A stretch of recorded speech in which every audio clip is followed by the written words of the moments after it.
Good morning, interwebs. It is 12:58 and I've been up for, I don't know, like 45 minutes-ish. I think I got up about quarter after noon.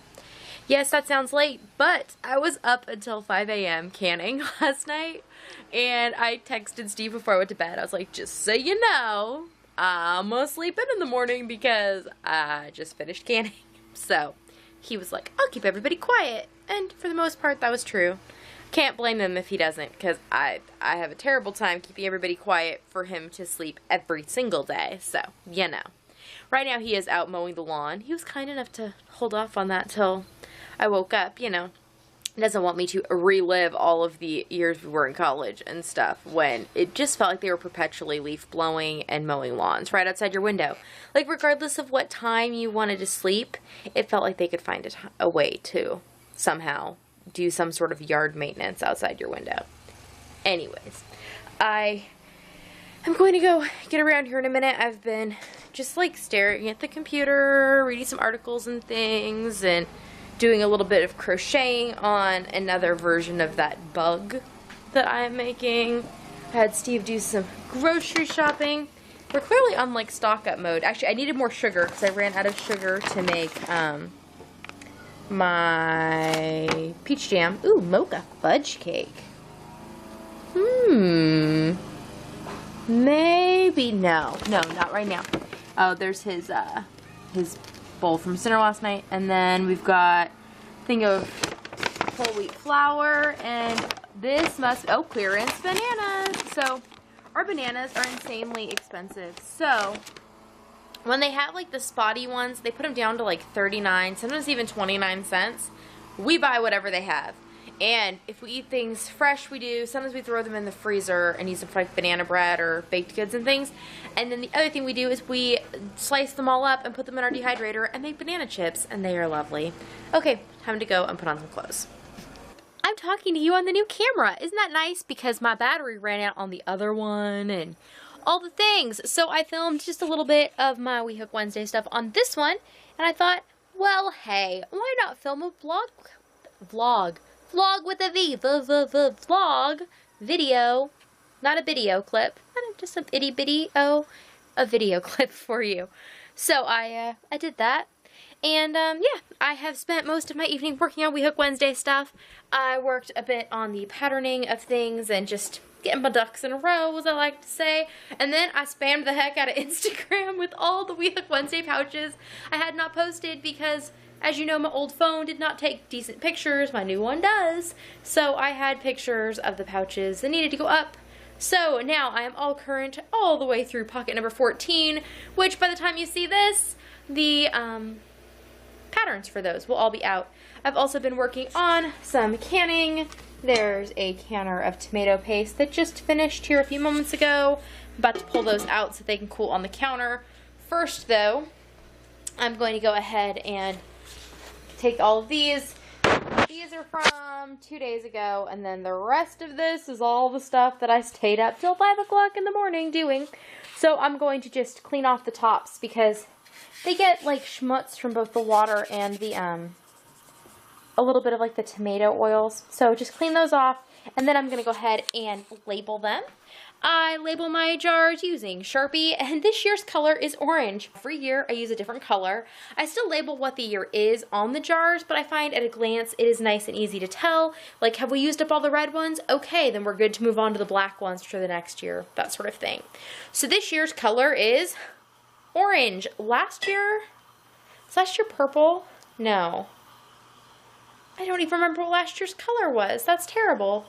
But it's why I bought the pack of markers, because I didn't have any of what color I needed. So I don't know if I've showed you this cart before, but this is where I store my like canning supplies year round. These are just my reusable shopping bags and things on the top.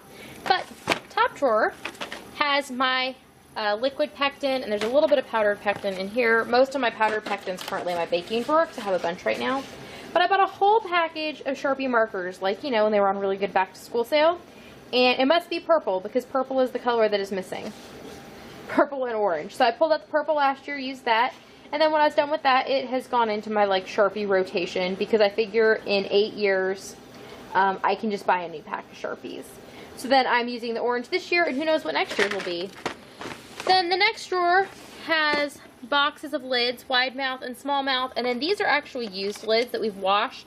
I don't use these for canning, but since I do use so many canning jars, like for other things and for food storage throughout the year, I use old lids for that because you don't need them to seal, and it's a waste of money to have to use the, you know, the ones that can seal. But when you do can, always use a fresh lid. Then I've got a bunch of my small rings are in the top drawer, and my large rings are in the bottom drawer. And you might wonder, like, why don't you store things with the rings on? It is not a good practice to store the things with the rings on, because if there is any bit of, like, botulism or any kind of, like, bad, icky, gross stuff in your food, it will give off a gas, and that gas expands, and that's what pops the seals on your jars. And people say, oh, leave the rings on, it'll keep them from popping open.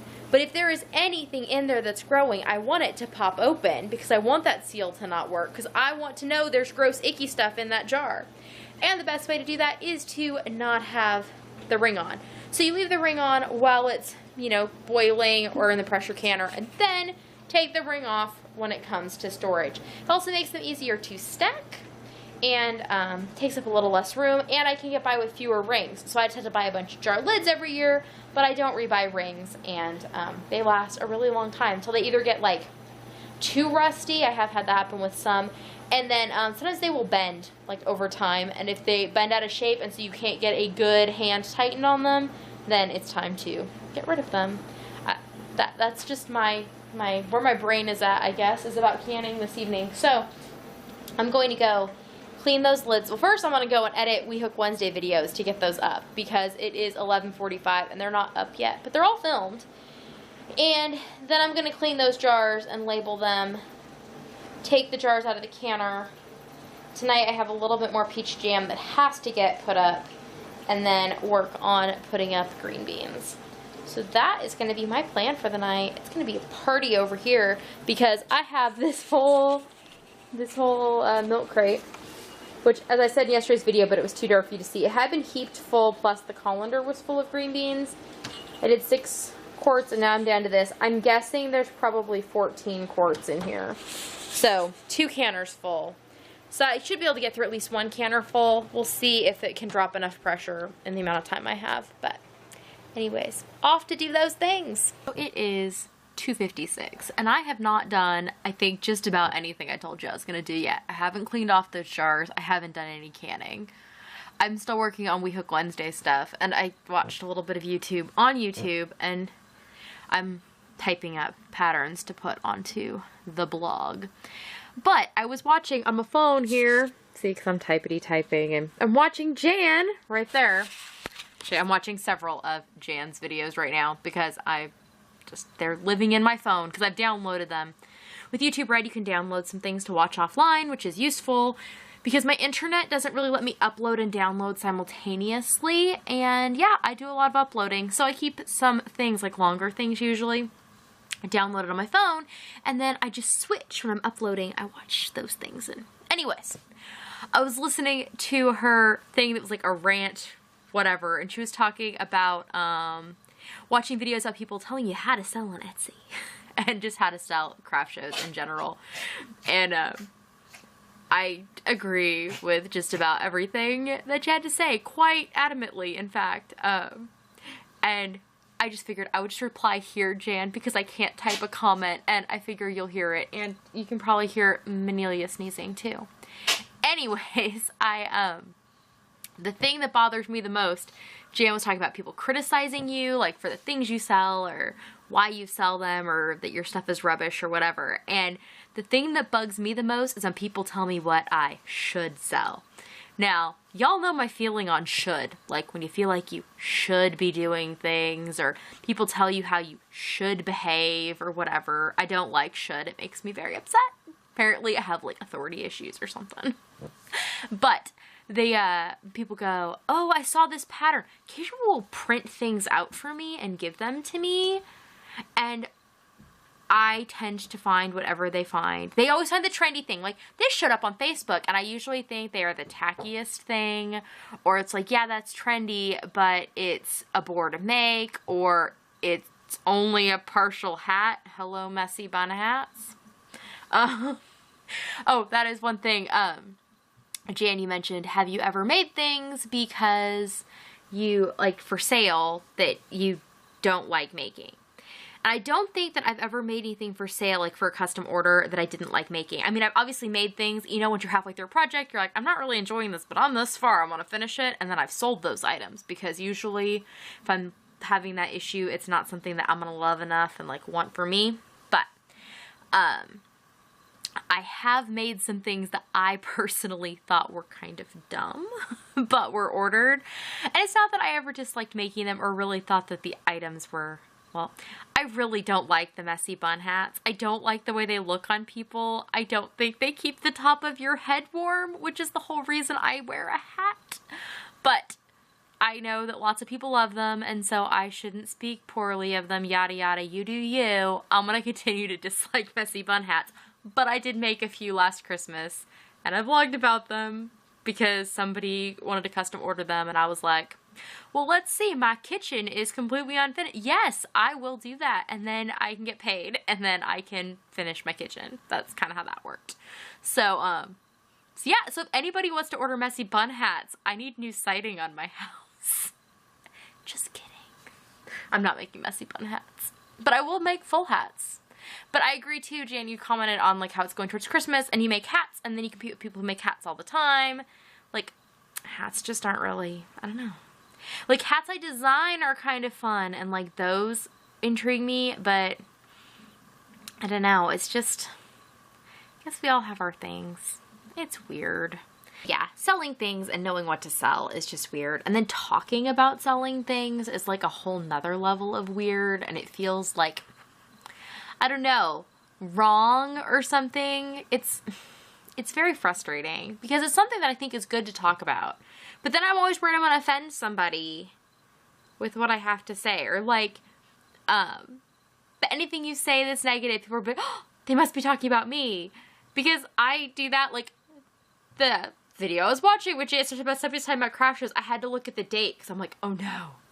I put out a video a couple weeks ago about craft shows. Oh, I hope I didn't say something stupid. And then I heard what she was talking about. I was like, oh, no, that was not me. Considering part of my premise was, let's not do things that suck joy out of our life. But instead, let's do the things we enjoy and hopefully be able to earn a living or some portion thereof from those things, right? Okay, back to not canning. I texted Steve and I was like, yeah, apparently I can't hardcore can 2 days in a row. I just have no, I don't think there's a way to turn canning into a mojo type of term. Canjo? That sounds too much like banjo. I don't know. I don't really have any motivation right now. I need to finish these things, get them up on the blog, and then I will at least do the jam tonight. The other things might just wait, and then I will have all this gusto to do them tomorrow. I think that's what's gonna happen. Well, I am headed to bed. I did get all of my jam made, so all the peaches made it without going to waste. Not gonna tell you how late it is, / how early, but the sun is coming up. So, yeah, that's a thing. It probably means I will sleep in relatively late again tomorrow, but I'm ready for bed. I'm going to go and do that. I will see you all tomorrow. Nighty night.